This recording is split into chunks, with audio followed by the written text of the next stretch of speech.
Bonjour à tous. Je suis Monsieur Malmartel de la COS. J'appartiens à une direction qui s'occupe de la sécurité informatique. Nous nous occupons de piloter les RSSI de nos centres informatiques et un organisme qui s'appelle le CST, Centre de services techniques de la sécurité. Alors, ce que je vais faire aujourd'hui, c'est un petit retour d'expérience sur comment est-ce que nous, on a vécu la sécurité et la conformité depuis quelques années, quelles sont les actions qu'on a menées. Et ce que je souhaite, à l'issue de cet exposé, c'est qu'on ne s'en tienne pas à ce retour d'expérience, mais que ce retour d'expérience soit l'occasion de réfléchir sur un certain nombre de questions sur la conformité, la coexistence entre la conformité et l'analyse de risque, ou plus généralement la maîtrise des risques, comme on l'a dit tout à l'heure, parce qu'on va essayer d'élargir un petit peu le champ, donc de réfléchir à ceci, et aussi de réfléchir à la conformité dans un cadre un petit peu plus général, qui est un cadre inspiré d'ITIL, ne plus se contenter de nos règles de sécurité, de nos normes de sécurité. Alors, notre démarche de sécurité,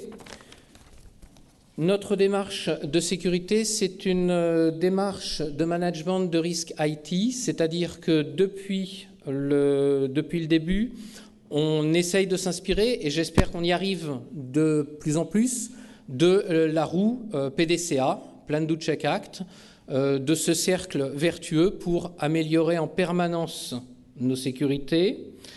Et si possible, eh bien, on va voir qu'on arrive par ce biais-là à une conformité sur pas mal de domaines. On va en parler, sachant que, évidemment, on a encore sur certains points beaucoup de chemin à faire. Alors, cette roue de Deming, on la trouve partout. On la trouve dans la gestion du risque, on la trouve dans l'analyse du risque, on la trouve dans la mise en œuvre de nos sécurités. Alors, la conformité, c'est un incontournable dans notre vécu de la conformité. Ce que je veux dire, c'est que pour nous, c'est encore plus que pour une grande entreprise, comme nous sommes une administration qui gère des fonds publics, eh bien pour nous, c'est depuis le début un incontournable. Un incontournable, évidemment, au niveau de la loi. On a une conformité très stricte à respecter au niveau de la loi. Il n'est pas question d'être en dehors de la loi. Et on a aussi une conformité réglementaire. Alors, avec deux niveaux de risque, voilà, on commence à voir transparaître deux niveaux de risque qui sont un petit peu différents. Si on n'est pas conforme à la loi, ben, ça peut quand même être très grave pour le ou les responsables. Bon, si on n'est pas conforme réglementairement, on peut disposer d'un petit peu de temps pour se mettre en conformité. Et ce que je tiens à dire sur cette démarche de conformité, c'est que, autant que faire se peut, dans le recouvrement, dans le réseau des URSSAF, on essaye de ne pas opposer conformité et sécurité. Pour nous, ce sont des éléments qui doivent être complémentaires. Alors c'est vrai que on ne vit pas chez les bisounours, tout n'est pas toujours simple, tout ne se passe pas toujours très facilement, mais quand même, la conformité, se mettre en conformité, par exemple se mettre en conformité avec le code des marchés, pour nous c'est l'occasion de bien structurer notre pensée, notre demande quand on rédige un appel d'offres. C'est l'occasion pour nous de réfléchir, de faire réfléchir les experts à des questions auxquelles ils n'auraient peut-être pas forcément réfléchi à l'origine. Alors, c'est la conformité vue de l'informatique. Ce que je voulais dire sur le dernier point de cette planche, c'est que il y a quelques années, vraiment, la conformité, c'était une contrainte, c'était une lourdeur. Quand vous interrogiez les experts, « Oh zut, pour acquérir cette solution, il va encore falloir faire un appel d'offres, il va encore falloir passer par les fourches codines des juristes, etc. » Cette époque, elle est derrière nous. Aujourd'hui, les experts intègrent de plus en plus, de mieux en mieux, le fait qu'ils agissent dans un cadre de conformité. Ils agissent dans un cadre juridique. Ils sont responsables aussi de l'utilisation des fonds publics. Et pour eux, eh bien, cette approche de la conformité a été une occasion d'améliorer leur action. Alors, l'analyse... L'analyse de risque basée sur une approche normative. Alors, l'approche qu'on a pour on va dire, la maîtrise des risques, la gestion des risques, c'est une approche qui est structurée autour des normes de sécurité. La 27001, principalement la roue Plan Do Check Act, j'en ai parlé, mais aussi la 27002. Et c'est à partir de la norme 27002 qu'on a bâti notre politique nationale de sécurité des systèmes d'information. C'est-à-dire que ça a été bâti à l'origine par des comptables, puisque c'est l'agent comptable chez nous qui est responsable des sécurités. L'agent comptable, il a fait venir les experts sécurité, les RSSI. Il a dit, voilà, il faut bâtir une politique de sécurité. Comment est-ce qu'on va s'y prendre? Alors, comme personne ne savait trop comment s'y prendre, eh bien, ces braves gens se sont inspirés de la norme 27002, ils ont pris les chapitres de la 27002, ils les ont retravaillés, ils se les sont appropriés, et à partir de ça, nous avons bâti une politique nationale de sécurité, ce qu'on appelle un cycle U, avec un certain nombre de questions auxquelles les acteurs doivent répondre en URSSAF, en centre informatique et à la COS pour dire, ben voilà, là par exemple, est-ce qu'on fait une gestion des habilitations, est-ce qu'on fait un traçage des accès, est-ce qu'on fait ceci, est-ce qu'on fait cela. Ce cycle U, il vit en permanence, il est amélioré chaque année et il est complété par un certain nombre d'audits qui peuvent être des audits que nous décidons, nous, en interne, ou qui peuvent être des audits de la Cour des comptes. On avait eu un audit du DCSSI à une certaine époque. Donc, tous ces audits nous permettent aussi de vérifier les réponses qui sont apportées à l'intérieur de notre cycle U. Aujourd'hui, nous opérons un contrôle supplémentaire qui consiste à reprendre la norme 27002 telle qu'elle est à l'origine et de voir si on la respecte ou non, cette norme 27002. C'est-à-dire que là, on s'était posé des questions dans notre démarche de sécurité informatique. Maintenant, on veut revoir complètement est-ce qu'on respecte tous les chapitres de la norme ISO 27002. C'est aussi l'occasion de réfléchir sur notre sécurité. Alors,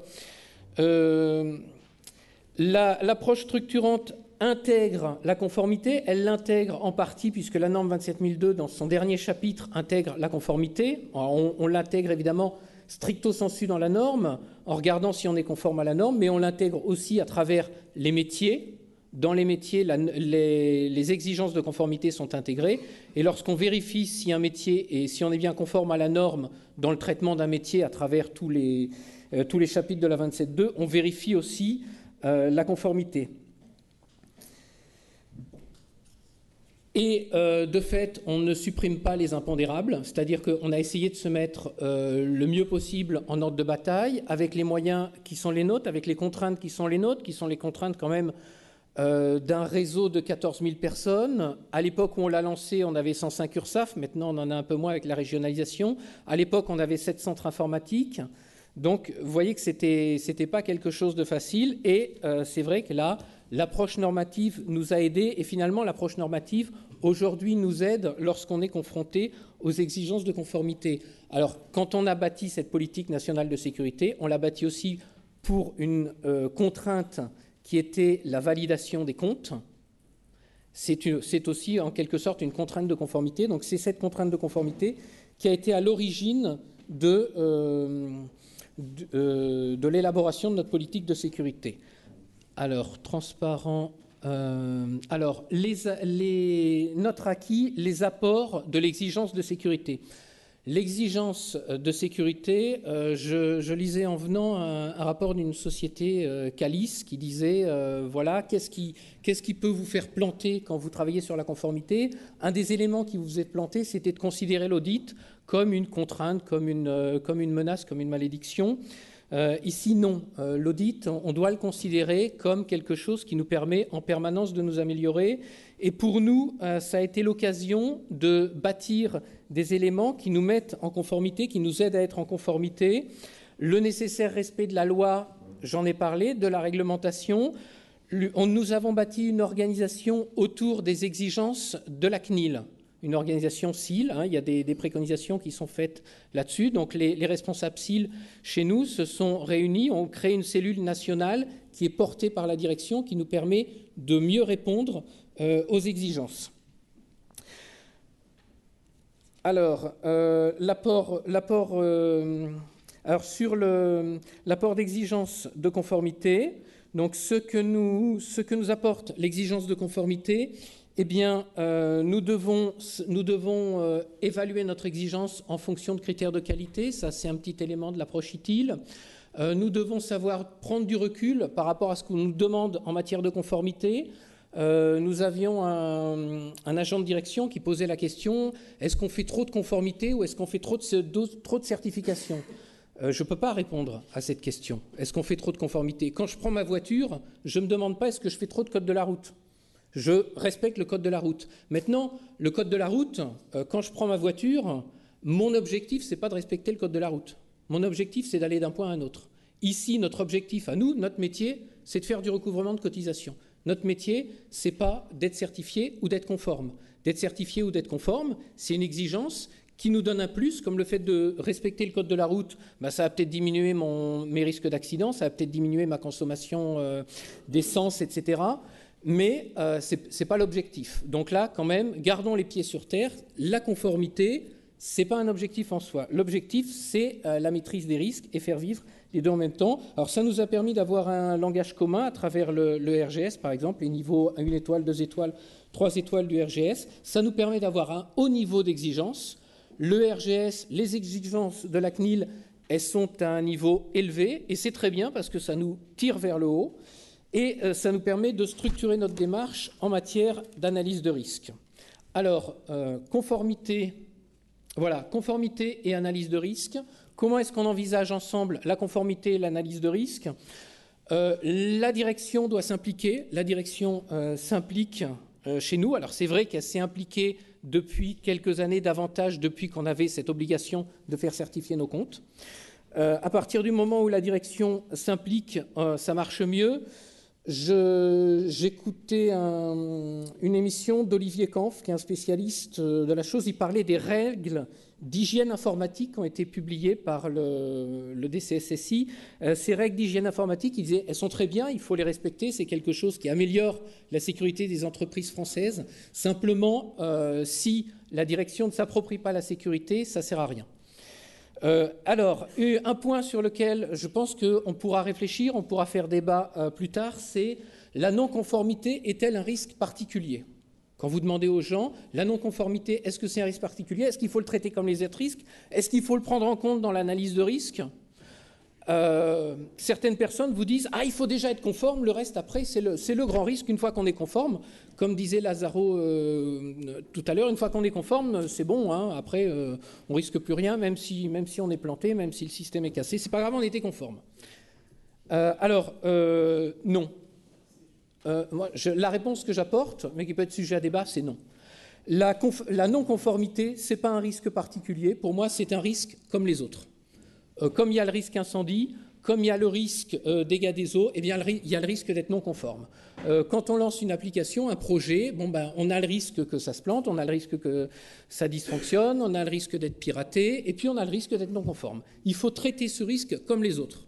Dans une analyse de risque, on traite le risque comme les autres. Et après, c'est à la direction, quand on a identifié ce risque de non-conformité, eh bien, c'est à la direction de se positionner en disant, eh bien non, nous, URSSAF, les informations qu'on manipule, il est capital qu'elles soient conformes. Ce risque-là, c'est un risque qu'on n'admet pas, qu'on veut réduire au maximum. On va faire ce qu'il faut. Outils d'analyse des risques et conformité. Alors ici, moi, ce que j'ai appris, mais ça c'est subjectif, c'est mon expérience à moi, c'est qu'on a mené des analyses de risque, on a pratiqué Marion, on a pratiqué EBIOS, on a pratiqué des analyses de risque maison. Les méthodes sont en général bien faites, ce sont des experts qui les ont faites. On y arrive quand on les déroule, c'est souvent un peu lourd, et je dois dire que autant la norme 27005, elle est claire, on comprend bien ce dont il est question, on voit bien où on est, où on va, qu'est-ce qui est en jeu, autant dans les méthodes d'analyse de risque, moi je pose quelques réserves quant à leur complexité. Alors vous me direz, c'est bien aussi pour les consultants. Alors pour pour une gestion dynamique de la conformité. Voilà, la conformité, ce n'est pas une contrainte, c'est une chance, c'est un avantage, c'est quelque chose qui nous permet d'être meilleurs, de nous améliorer. Pour une gestion dynamique de la conformité, on doit apprendre à être réactif. On essaye, autant que faire se peut, dans le recouvrement, dans le réseau des URSSAF et des centres informatiques, d'être le plus réactif possible. Quand on nous demande qu'une appli soit conforme RGS, 1 étoile, 2 étoiles, parce que les partenaires ont la même appli, il faut qu'on soit conforme avec eux, eh bien, nous savons de mieux en mieux être réactifs. C'est notre travail.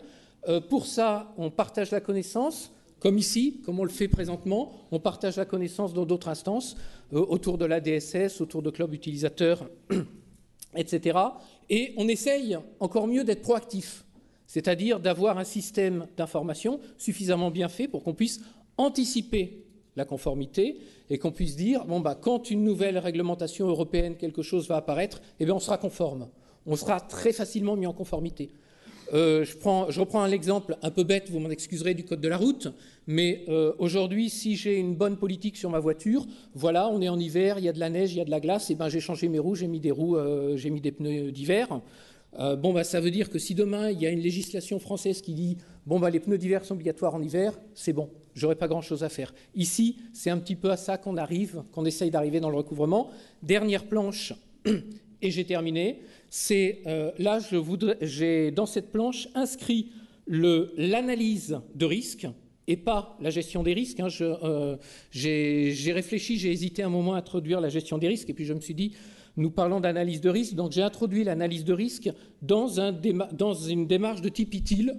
Ça, ce n'est pas un retour d'expérience, c'est une piste de réflexion. Est-ce qu'on peut introduire la démarche d'analyse de risque dans une chaîne ITIL? Alors, j'ai mis l'établissement du contexte, l'appréciation du risque donc comme élément d'entrée, élément de sortie, le traitement du risque, l'acceptation, la communication. Alors, l'appréciation du risque, évaluation des risques en élément de sortie, l'appréciation du risque, identification puis estimation du risque en élément d'entrée. Alors, c'est pas le... Donc, ça dépend un petit peu des écoles. Hein. Il y en a qui mettent évaluation du risque comme élément de sortie. Bon. Le but ici, c'est de positionner les acteurs façon utile autour de cette analyse de risque, c'est-à-dire est-ce qu'on a les objectifs, est-ce qu'on a les indicateurs de performance, est-ce qu'on a les responsables de processus, est-ce qu'on a les propriétaires d'une activité, est-ce qu'on a les ressources pour traiter le risque, est-ce qu'on a défini les rôles, est-ce qu'on a traduit en activité, en conditions, les éléments d'entrée, les éléments de sortie. Est-ce que tout ça est conforme? Et je pense que le jour où on arrivera, nous on est dans une phase de montée en charge, dit-il, le jour où on arrivera à rentrer cette logique d'analyse de risque, puis ensuite de gestion des risques, l'analyse de risque, c'est un sous-ensemble de la gestion des risques dans une démarche utile, à ce moment-là, je pense qu'on sera vraiment réactif, proactif, et on pourra même faire de la conformité perpétuelle. Voilà.